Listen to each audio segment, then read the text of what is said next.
ಹೋಟೆಲ್ನಲ್ಲಿ ಭೀಕರ ಅಗ್ನಿ ದುರಂತ. ಕರುಮದ ಕಲ್ಲನು ಎಡವಿದ ಮನುಜನ.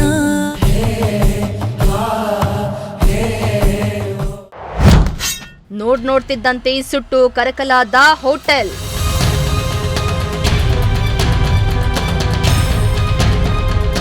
ಎಸ್, ತುಮಕೂರು ಜಿಲ್ಲೆಯ ಕುಣಿಗಲ್ ತಾಲೂಕಿನ ನಾಗೇಗೌಡನ ಪಾಳ್ಯದಲ್ಲಿ ಭೀಕರ ಅಗ್ನಿ ಅವಘಡ ಸಂಭವಿಸಿದ್ದು, ಬೆಂಗಳೂರು ಮಂಗಳೂರು ರಾಷ್ಟ್ರೀಯ ಹೆದ್ದಾರಿ ಪಕ್ಕದಲ್ಲಿರುವ ತಾಜ್ ದರ್ಬಾರ್ ಹೋಟೆಲ್ ಹೊತ್ತಿ ಉರಿದಿದೆ.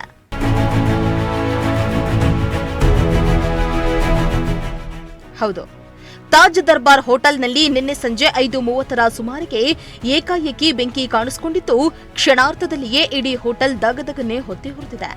ಬೆಂಕಿಯ ಕೆನ್ನಾಲಿಗೆಗೆ ಹೋಟೆಲ್ನಲ್ಲಿದ್ದ ವಸ್ತುಗಳು ಸುಟ್ಟು ಕರಕಲಾಗಿವೆ. ಇನ್ನು ಬೆಂಕಿ ಕಾಣಿಸಿಕೊಳ್ತಿದ್ದಂತೆ ಸಾರ್ವಜನಿಕರು, ಹೋಟೆಲ್ನಲ್ಲಿದ್ದ ಸಿಬ್ಬಂದಿ ಹಾಗೂ ಊಟ ಸೇವಿಸಲು ಬಂದಿದ್ದ ಗ್ರಾಹಕರನ್ನ ರಕ್ಷಣೆ ಮಾಡುವಲ್ಲಿ ಹರಸಾಹಸ ಪಟ್ಟಿದ್ದಾರೆ.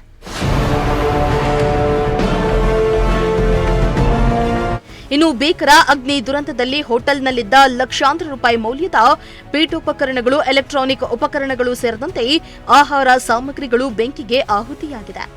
ಇನ್ನು ವಿಷಯ ತಿಳಿಯುತ್ತಿದ್ದಂತೆಯೇ ಅಗ್ನಿಶಾಮಕ ದಳ ಸಿಬ್ಬಂದಿ ಘಟನಾ ಸ್ಥಳಕ್ಕೆ ಧಾವಿಸಿ ಬೆಂಕಿ ನಂದಿಸುವಲ್ಲಿ ಯಶಸ್ವಿಯಾಗಿದ್ದು, ವಿದ್ಯುತ್ ಶಾರ್ಟ್ ಸರ್ಕ್ಯೂಟ್ನಿಂದಲೇ ಹೋಟೆಲ್ನಲ್ಲಿ ಅಗ್ನಿ ಅವಘಡ ಸಂಭವಿಸಿರಬಹುದು ಎಂದು ಮೇಲ್ನೋಟಕ್ಕೆ ಶಂಕಿಸಲಾಗಿದೆ. ಅದೃಷ್ಟವಶಾತ್ ಘಟನೆಯಲ್ಲಿ ಯಾವುದೇ ಸಾವು ನೋವು ಸಂಭವಿಸಿಲ್ಲ ಎಂದು ಅಧಿಕಾರಿಗಳು ತಿಳಿಸಿದ್ದಾರೆ. ಕರುಮದ ಕಲ್ಲನು ಎಡವಿದ ಮನುಜನ. ಇನ್ನು ಘಟನಾ ಸ್ಥಳಕ್ಕೆ ಕುಣಿಗಲ್ ಶಾಸಕ ರಂಗನಾಥ್ ಭೇಟಿಯನ್ನ ನೀಡಿ ಪರಿಶೀಲನೆ ನಡೆಸಿದ್ರು. ಈ ವೇಳೆ ಮಾತನಾಡಿದ ಶಾಸಕರು, ಕೇವಲ 5 ನಿಮಿಷದಲ್ಲಿ ಹೋಟೆಲ್ ದಗದಗನೆ ಹೊತ್ತಿ ಉರಿದಿದ್ದು, ದಟ್ಟ ಹೊಗೆ ಆವರಿಸಿತು. ಸದ್ಯ ಯಾವುದೇ ಪ್ರಾಣಹಾನಿ ಸಂಭವಿಸಿಲ್ಲ ಎಂದು ತಿಳಿಸಿದ್ದಾರೆ. 7 ವರ್ಷದಿಂದ ನಡೀತಾ ಇರುವಂತಹ ಉದ್ಯಮದಾರರು ಸಡನ್ ಆಗಿ ಅವರಿಗೆ ಟಿಸಿಗೆ ಎಲ್ಲೋ ಒಂದು ಸತ್ತು ಕೇಳಿತು. ತದನಂತರ ಮೊದಲನೇ ಮಾಡಿ ಬೆಂಕಿ ಹತ್ಕೊಂಡಿದ್ದನ್ನು ಗಮನಿಸಿದ್ರು. ಇಲ್ಲಿ ಭಾಳಷ್ಟು ಜನ ಅವ್ರ ಎಂಪ್ಲಾಯೀಸ್ಗಳು ಅವರೆಲ್ಲ ಸಹಚರರು ಇದ್ದದ್ದು ನೋಡಿದ ತಕ್ಷಣ ಎಲ್ಲ ಏನಾದ್ರು ಮಾಡಿ ಅದನ್ನು ಬೆಂಕಿನ ಆರಿಸಲಿಕ್ಕೆ ಪ್ರಯತ್ನ ಮಾಡೋಂಥ ಸಂದರ್ಭದಲ್ಲಿ ಸ್ಮೋಕ್ ಎಲ್ಲ ರೀತಿಯಲ್ಲೂ ಎಲ್ಲ ತುಂಬಿಕೊಂಡಿರೋಂಥ ಹಿನ್ನೆಲೆಯಲ್ಲಿ 5 ನಿಮಿಷದಲ್ಲಿ ಇಡೀ ಬಿಲ್ಡಿಂಗ್ಗೆ ಬೆಂಕಿ ಆಹುತಿ ಆಗಿದ್ದಂಥದ್ದನ್ನು ಕೇಳ್ಪಟ್ಟೆ. ವಿಷಾದನೀಯ. ಇವತ್ತು ಯಾವುದೇ ಒಂದು ಉದ್ಯಮ ಮಾಡ್ಬೇಕಾದ್ರೆ ಸಾಲ ಸೋಲ ಮಾಡ್ಕೊಂಡು ಮಾಡಿರ್ತಾರೆ. ಬಟ್ ಭಗವಂತ ದೊಡ್ಡವನಿದ್ದಾನೆ. ಇವತ್ತು ಯಾರಿಗೂ ಸಹ ಜೀವ ಹಾನಿ ಆಗಲಿಲ್ಲ. ಆದರೆ ಒಬ್ಬ ಹುಡುಗ, ರಾಸಿಕನ ಹುಡುಗ ಎರಡನೇ ಮಾಡಿ ಮಲಗಿದ್ದನು ಅಲ್ಲಿಂದ ಫಸ್ಟ್ ಫ್ಲೋರ್ ಬಿದ್ದಂಥ ಸಂದರ್ಭದಲ್ಲಿ ಅವರಿಗೆ ಬೆನ್ನುಮೂಳೆ ಏಟಾಗಿದೆ ಅಂತ ಕೇಳ್ಬಿಟ್ಟು ಆಸ್ಪತ್ರೆಯಲ್ಲಿ ಚಿಕಿತ್ಸೆಗೆ ಅಡ್ಮಿಟ್ ಆಗಿದ್ದಾನೆ. ಇದು ಒಂದು ರೀತಿ ಇಷ್ಟು 5 ನಿಮಿಷದಲ್ಲಿ ಇಷ್ಟು ಬೆಂಕಿ ಆವರಿಸ್ತಿದೆ ಅಂತಂದರೆ ಇದರ ಕಾರಣನ ಏನು ಅಂತ ನಾನು ಫೈರ್ ಇಂಜಿನು ಮತ್ತು ಆಫೀಸರ್ಸ್ಗಳು ಮತ್ತು ನಮ್ಮ ಬೆಸ್ಕಾಂ ಆಫೀಸರ್ಸ್ಗೆ ರಿಪೋರ್ಟ್ ಕೇಳ್ತಾ ಇದ್ದೇನೆ.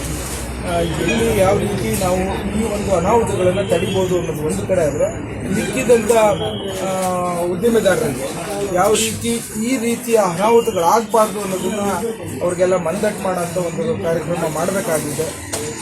ಇದು ಒಂದು ರೀತಿ ನನಗೂ ಭಾಳ ದುಃಖ ಆಯಿತು. ಒಬ್ಬ ಉದ್ಯಮದಾರ ತನ್ನ ಬದುಕಿನಲ್ಲಿ ಹಣಕಾಸಿನ ವ್ಯವಸ್ಥೆ ಮಾಡಿಕೊಂಡು ಇಂಥ ಉದ್ಯಮವನ್ನು ನಡೆಸುವಂಥ ಸಂದರ್ಭದಲ್ಲಿ ಈ ಥರ ಅನಾಹುತ ಯಾರಿಗೇ ಆದರೂ ತಡ್ಕೊಳಕ್ಕಾಗಲ್ಲ. ಹಾಗಾಗಿ ಅವ್ರಿಗೆ ಮಾನಸಿಕವಾಗಿ ಎಲ್ಲ ರೀತಿಯಲ್ಲೂ ನಮ್ಮ ಕಡೆಯಲ್ಲಿ ಏನಾಗುತ್ತೆ ಅವ್ರಿಗೆ ಶಕ್ತಿಯನ್ನು ಭಗವಂತ ಕರುಣಿಸಲಿ. ನಾವು ಸಹ ಅವ್ರ ಜೊತೆ ನೈತಿಕವಾಗಿ ನಿಲ್ತೇವೆ ಅಂತ ಹೇಳಿ ಇವತ್ತು ನಾನು ಸಹ ಬಂದಿದ್ದೇನೆ. ಇದನ್ನು ನಮಗೂ ಒಂದು ಪಾಠ ಆಗಬೇಕು. ಏಕೆಂದರೆ ಪ್ರತಿಯೊಂದು ಅವಕಾಶದಲ್ಲೂ ಎಷ್ಟು ಒಳ್ಳೆಯದಾಗುತ್ತೋ ಅಷ್ಟನ್ನು ನಾವು ಜಾಗೃತರಾಗಿ ಬದುಕಬೇಕು ಅನ್ನೋದಕ್ಕೆ ಒಂದು ಪಾಠದ ವ್ಯವಸ್ಥೆ ಅಂತ ಹೇಳಿ ಇಷ್ಟಪಡ್ತೇನೆ. ಸರ್, ಫೈರ್ ಇಂಜಿನ್ ಇನ್ನೊಂದು ಫೈರ್ ಇಂಜಿನ್ ಬಂದಿದ್ರೆ ಸಾಕಷ್ಟು ಹೋಟ್ಲನ್ನ ಬೆಂಕಿ ಆರಿಸ್ಬೋದಾಗಿತ್ತು. ನಾನು ಅದನ್ನೇ ಕೇಳ್ತಾ ಇದ್ದೀನಿ. ನಾವು 15 ನಿಮಿಷದಲ್ಲಿ ಬಂದಿದೆ ಅಂತ ಹೇಳ್ತಾರೆ. ನಾನು ಬೆಳಗ್ಗೆ ರಿಪೋರ್ಟ್ ತಗೊಂಡು ಅದ್ರ ಬಗ್ಗೆ ನಾನು ಕಾಮೆಂಟ್ ಮಾಡ್ಬೋದು.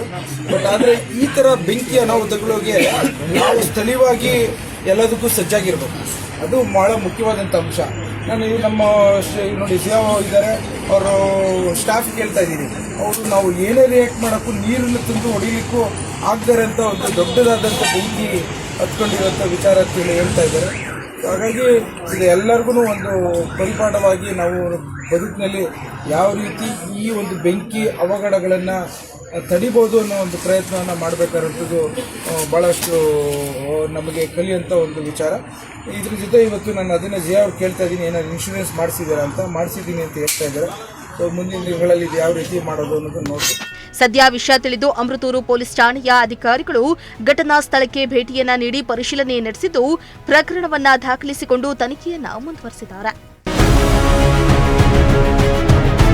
Bureau report, Prajashakti TV.